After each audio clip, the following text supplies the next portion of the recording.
Assalamualaikum warahmatullahi wabarakatuh. Izin memperkenalkan diri ya, nama saya Muhammad Wahyu Al-Faisal dengan NIM 231111077.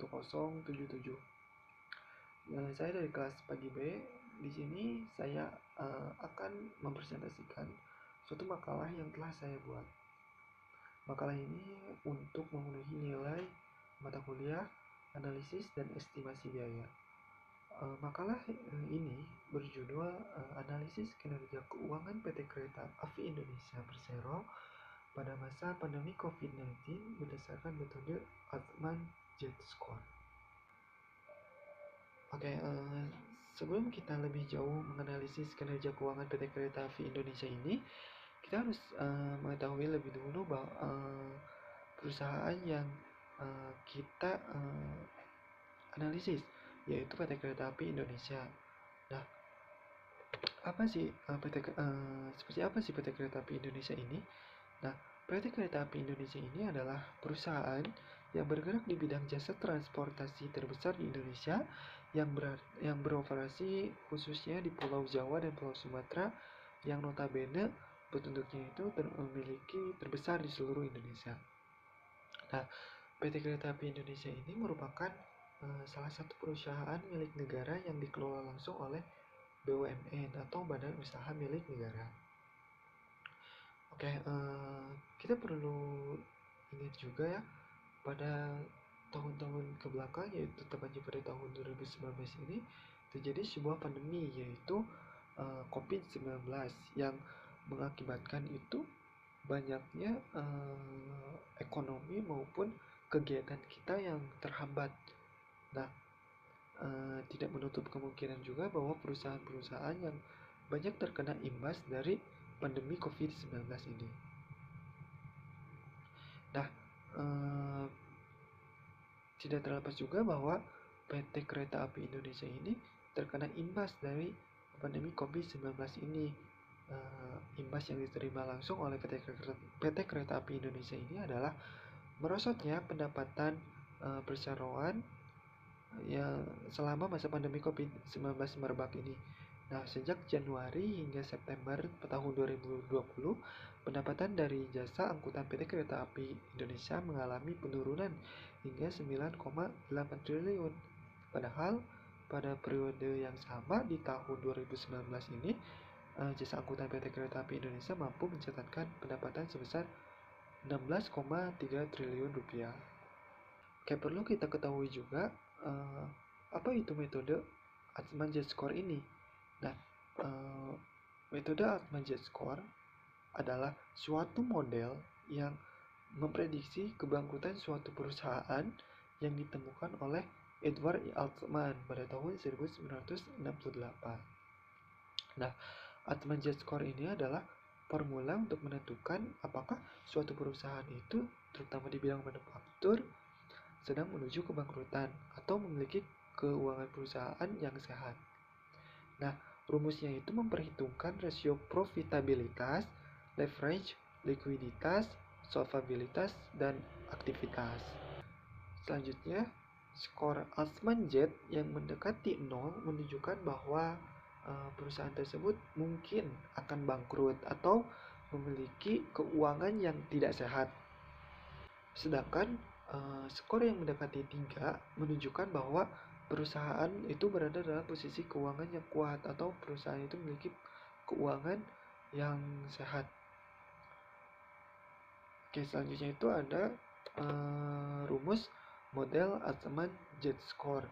Nah, perlu kita ketahui juga sebelum memperhitungkan menggunakan metode Altman Z-Score ini, perlu kita ketahui bahwa rumusnya itu seperti apa.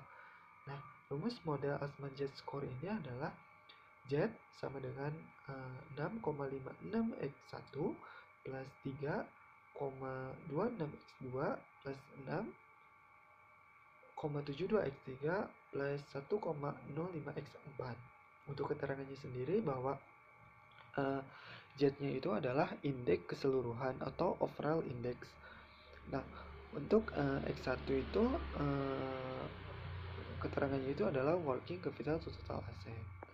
Nah, working capital to total asset ini atau biasa disebut dengan rasio modal kerja adalah rasio yang menunjukkan kemampuan suatu perusahaan dalam memenuhi segala kewajiban finansial yang harus segera dipenuhi. Nah, selanjutnya itu ada X2. X2 itu ada return earning to total asset. Nah, atau biasa juga disebut dengan rasio laba ditahan. Nah, rasio laba ditahan ini adalah rasio yang menunjukkan besarnya modal yang berasal dari pihak internal berupa laba ditahan untuk membiayai operasi perusahaan.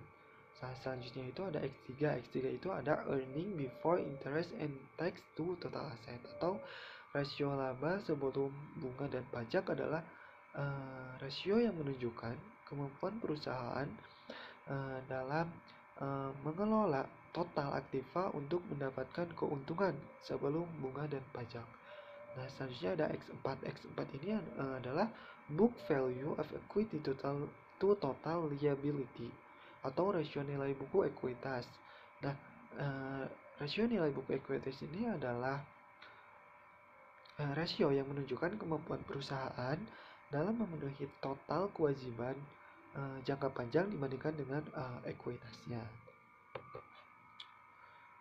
Untuk di sini juga ada klasifikasi kondisi perusahaan berdasarkan Altman Z score ini. Nah, diantaranya misal jika nilai Z itu kurang dari 1,1, maka perusahaan itu bisa dinyatakan sebagai tidak sehat, atau perusahaan ini hampir bangkrut. Oke, selanjutnya misal jika nilai 1,1 kurang dari Z, kurang dari 2,6, atau bisa dibilang juga dengan bahwa jika nilai Altman Z score-nya pada suatu perusahaan pada nilai 1,2 sampai 2,5, maka perusahaan itu termasuk dalam gray area atau dalam posisi abu-abu perusahaan ini. Perusahaan dalam posisi abu-abu itu adalah di mana perusahaan itu tidak bisa dinyatakan bahwa perusahaan ini hampir bangkrut, ataupun perusahaan ini memiliki keuangan yang sehat gitu. Nah, selanjutnya itu jika misal nilai Z-nya itu lebih dari 2,6, maka perusahaan itu dinyatakan sehat atau memiliki keuangan yang kuat, seperti itu. Oke, selanjutnya kita langsung melihat pendapatan PT Kereta Api Indonesia pada periode tahun 2016 sampai 2020. Nah, perlu kita ketahui juga bahwa industri jasa transportasi ini, khususnya transportasi darat layaknya kereta api, merupakan salah satu industri yang sangat strategis pada saat ini. Hal ini itu karena kebutuhan akan jasa transportasi yang murah bagi masyarakat kelas menengah ke bawah di Indonesia ini sudah merupakan kebutuhan yang mendesak. Tapi terkait dengan hal tersebut, PT Kereta Api Indonesia sebagai badan usaha milik negara atau BUMN semakin dituntut untuk mampu memperoleh keuntungan semaksimal mungkin dari kegiatan operasi bisnisnya ini, yaitu jasa transportasi darat baik angkutan penumpang maupun barang. Nah, berdasarkan laporan tahunan annual report PT Kereta Api Indonesia tahun 2019 dan 2020 itu, kita dapat diketahui bahwa laba rugi bersih perusahaan selama periode tahun 2016 sampai 2020 itu seperti yang tertera pada tabel nomor 1. Nah, bisa kita lihat bahwa dalam tabel nomor 1 ini, periode pada tahun 2016 laba rugi bersih yang dihasilkan oleh PT Kereta Api adalah sebesar 1 triliun 28 miliar 815 juta. Nah, untuk pada tahun 2017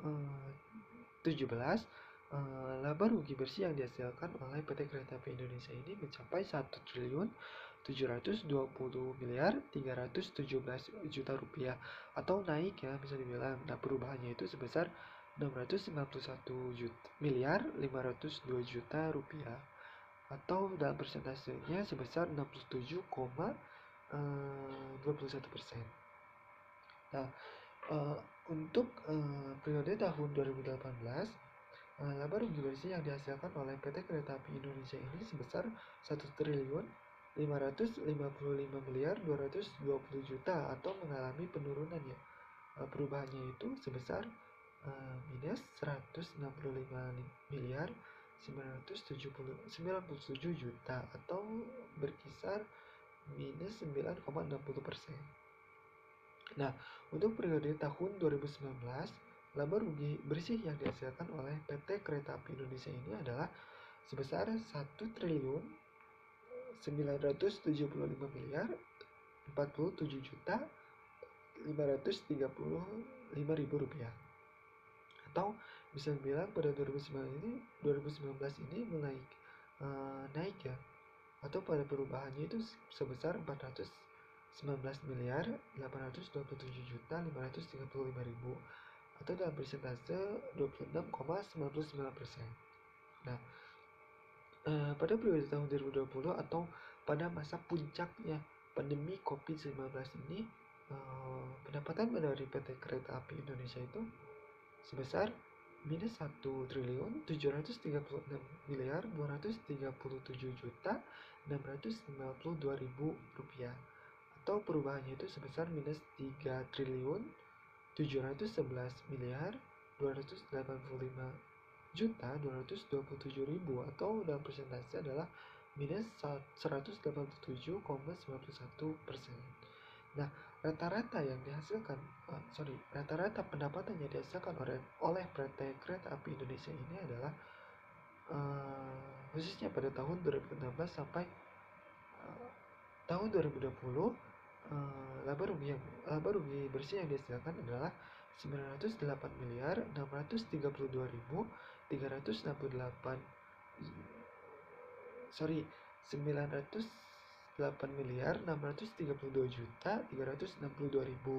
atau perubahannya minus 691.263.173.000 rupiah atau dalam persentase minus 25,82%.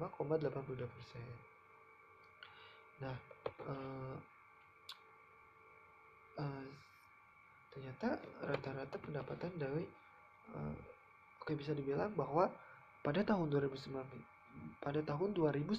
ini pendapatan dari PT Kereta Api Indonesia itu sangat tinggi dibanding dengan periode-periode di antara 2016, 2017, 2018, dan 2020. Bahkan pada tahun 2020 itu pendapatan dari PT Kereta Api Indonesia ini sangat-sangat mengalami anjlok ya, bisa dibilang seperti itu. Selanjutnya kita menuju ke pembahasan selanjutnya, yaitu ada perhitungan Altman Jet Score PT Kereta Api Indonesia. Nah, di sini tuh kita secara rinciin atau dari hasil statistik deskriptif penilaian kerja keuangan PT Kereta Api Indonesia itu dilakukan berdasarkan model Altman Jet Score modifikasi ya, dan mengacu pada hasil perhitungan yang tadi, perhitungan variable working capital to total asset, terus ada return earning to total asset, juga ada earning before interest and tax to total asset, terus yang terakhir itu ada book value of equity to total asset.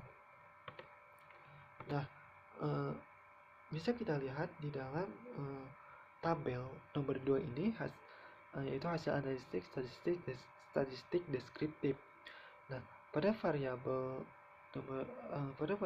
sendiri X1-nya itu dan nilai minimum yang dihasilkan dari PT Kereta Api Indonesia ini sebesar minus 0,0270 untuk nilai minimumnya, dan untuk nilai maksimumnya itu sebesar 0,1702. Nah, untuk dari X2-nya ini atau bisa dibilang return earning to total assetnya itu sebesar nilai minimumnya 0,1144, dan untuk nilai maksimumnya itu ada di 0,1713. Nah, untuk X3-nya atau earning before interest and tax to total asset, yaitu nilai minimumnya itu di minus 0,0417 dan nilai maksimumnya itu di 0,0629. Dan untuk yang X4 atau book value of equity to total liability, di nilai minimumnya itu sebesar 0,4711 dan nilai maksimumnya itu di nilai 0,8842 seperti itu. Itu dihasilkan dari hasil analisis statistik deskriptif ya, seperti itu dari PT Kereta Api Indonesia. Nah, selanjutnya kita perlu tahu nih hasil Atman Jet Score PT Kereta Api Indonesia ini. Nah, mengacu pada persamaan model Atman Jet Score modifikasi pada tabel ini dapat dihitung jika nilai Z yang menggambarkan kondisi kinerja PT Kereta Api Indonesia selama periode tahun 2016 sampai tahun 2020 itu seperti terlihat pada tabel ya. Nah, perlu kita ketahui juga yang tadi bahwa rumus dari model Atman Jet Score ini adalah Z sama dengan 6,56x1 plus 3,26x2 plus 6,72x3 dan plus 1,05x4. Nah, pada di tabel ini menunjukkan bahwa pada periode tahun 2016 untuk X1-nya itu sebesar 0,031 dan X2-nya itu sebesar 0,121. Nah, untuk X3-nya itu sebesar 0,054 dan X4-nya itu sebesar 0,630. Nilai Atman Jet Score yang pada periode tahun 2016 ini sebesar 1,62 atau bisa dibilang kriteria penilaiannya ini sangat kecil sekali ya. Bisa dibilang kategori penilaian kinerja keuangannya itu dalam posisi gray area atau posisi abu-abu seperti itu. Nah, untuk periode tahun selanjutnya yaitu pada tahun 2017 X-nya satunya itu sebesar 0,170 dan untuk X2-nya itu sebesar 0,140 dan seterusnya untuk X3-nya itu sebesar 0,063 dan X4-nya itu sebesar 0,641. Nah, nilai yang dihasilkan dari model Atman Jet Score pada tahun 2017 ini adalah sebesar 2,67 atau bisa dibilang kategori penilaian kinerja keuangannya itu dalam posisi sehat karena lebih dari 2,6 ya, bisa dibilang posisi keuangannya itu sehat gitu. Nah, pada periode tahun selanjutnya pada tahun 2018 nilai dari X1-nya itu sebesar 0,042 dan untuk X2-nya itu sebesar 0,155 dan untuk X3-nya itu sebesar 0,050, X4-nya itu sebesar 0,884 dan nilai Atman Jet Score yang dihasilkannya itu sebesar 2,05. Nah, kategori penilaian kinerja keuangannya itu bisa dibilang bahwa pada periode tahun 2018 ini adalah gray area atau posisinya itu abu-abu. Bisa dibilang bahwa posisinya ini tidak bisa dibilang akan bangkrut ataupun mempunyai keuangan yang sehat gitu. Oke, selanjutnya pada periode tahun 2019 nilai X1-nya itu adalah sebesar minus 0,027 dan untuk X2-nya itu di 0,171 dan untuk X3-nya itu di 0,057 dan X4-nya itu di 0,789. Nah, Atman Jet Score yang dihasilkan pada tahun 2019 ini adalah 1,59 atau bisa juga disebut kategorinya ya gray area juga sama seperti 2018. Tapi nilai Atman Jet Score dari 2018 dan 2019 ini mengalami penurunan karena mungkin tadi 2019 ini terjadi wabah COVID-19 ini. Nah, pada periode selanjutnya pada tahun 2020 nilai dari X1-nya itu di minus 0,002 dan untuk X2-nya itu di 0,114 dan X3-nya itu di minus 0,042 dan di X4-nya itu di 0,471. Atman Jet Score yang dihasilkan nilainya itu sebesar 0,57, sangat-sangat kecil ya. Atau bisa dibilang kategori penilaian kinerja keuangannya itu sangat-sangat tidak sehat ya. karena mungkin pada tahun 2020 itu terjadi pandemi COVID-19 yang sangat-sangat parah di Indonesia pada waktu itu, yang mengharuskan uh, masyarakat di Indonesia ini untuk tetap berada di rumahnya gitu, seperti itu. Jadi jarang menggunakan jasa transportasi, khususnya kereta api. Oke, yang terakhir itu ada kesimpulannya. Berdasarkan hasil analisis Altman Score modifikasi, maka dapat disimpulkan bahwa kinerja keuangan PT Kereta Api Indonesia Persero tahun 2016, 2018, dan 2019 ini berada pada wilayah abu-abu. Nah, kinerja keuangan PT Kereta Api Indonesia tahun 2017 itu dalam kondisi sehat, sehat-sehat, bisa dibilang seperti itu. Nah, sedangkan kondisi keuangan PT Kereta Api Indonesia tahun 2020 itu dalam keadaan tidak sehat, sangat-sangat tidak sehat menurut saya. Nah, mengacu pada kesimpulan tersebut, maka dapat diimplikasikan bahwa pihak manajemen PT Kereta Api Indonesia Persero itu perlu melakukan evaluasi secara berkala terhadap rasio-rasio modal Altman Score, seperti itu. Nah, mungkin juga pihak manajemen PT Kereta Api Indonesia ini perlu secara terus-menerus meningkatkan penanaman modal atau investasi yang produktif di tengah kondisi pandemi COVID-19 dengan tetap mempertimbangkan risiko bisnis berdasarkan prinsip kehati-hatian dalam upaya untuk terus meningkatkan profitabilitas perusahaan. Oke, cukup sekian presentasi atau pemaparan makalah atau penelitian yang telah saya berikan. Mohon maaf bila masih banyak kekeliruan atau salah-salah dalam pengucapan kata. Maaf juga kalau masih dalam penyampaiannya kurang jelas. Saya ucapkan terima kasih. Wassalamualaikum warahmatullahi wabarakatuh.